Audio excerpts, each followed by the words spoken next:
My name is Cale Self. I am Associate Professor of Music, Assistant Director of Bands, and Instructor of Euphonium and Tuba at the University of West Georgia here in beautiful Carrollton. I'm excited to be with you for scale and rhythm chunks. Before we get started, we need to talk about great posture or good alignment sitting in the chair. We want to make sure that we're sitting up nice and tall and making sure that we keep and maintain the natural curvature of our spine, which is outward towards our belly button in the lower back and backwards, that nice C or S shape, if we're thinking about the whole spine, in the top half of our spine. So the way I like to do that is two things. First, keep your back away from the chair. Two, sit up closer to the front. And then finally, here's a little extra tidbit. Keep your knees lower than your hips.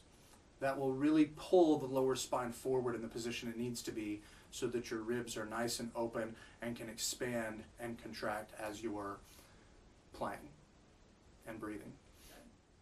Now, next, we need to talk about establishing our good forte dynamic. And we're going to do that via air patterns. So what I'm going to do is take my hand, I'm going to put it about 8 to 10 inches in front of my face, and I'm going to really feel the evenness and the constancy of the air against my hand.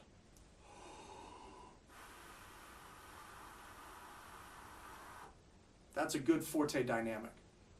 Now I want to make sure that I'm thinking O or whoa on the way in and on the way out, especially in the lower range of the instrument.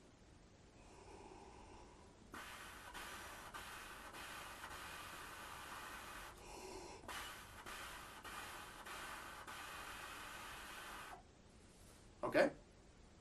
You can move your hand farther in if you want to work on quieter dynamics, or farther away if you want to work on louder dynamics, keeping the feeling the same on the hand. Okay? You may want to practice this on your own and pause and do that as many times as you want to before you come back. All right, next I want to talk about holding the instrument. All right? Euphoniums and baritones come in all different shapes and sizes, but most of them look kind of like this one. Okay?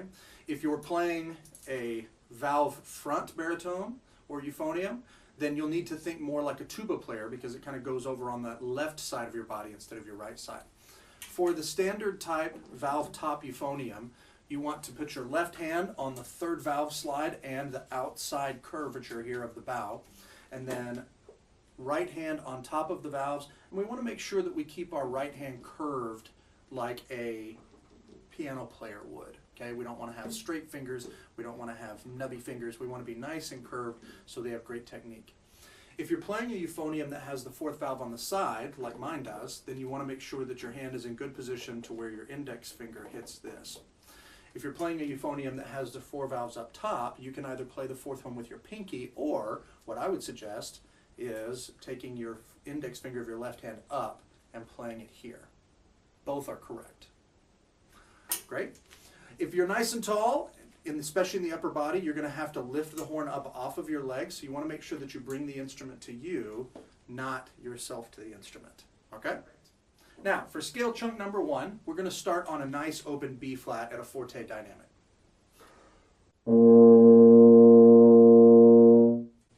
And it goes up to F, which is fingered the same way, but it is in a different harmonic, or what we sometimes call partial.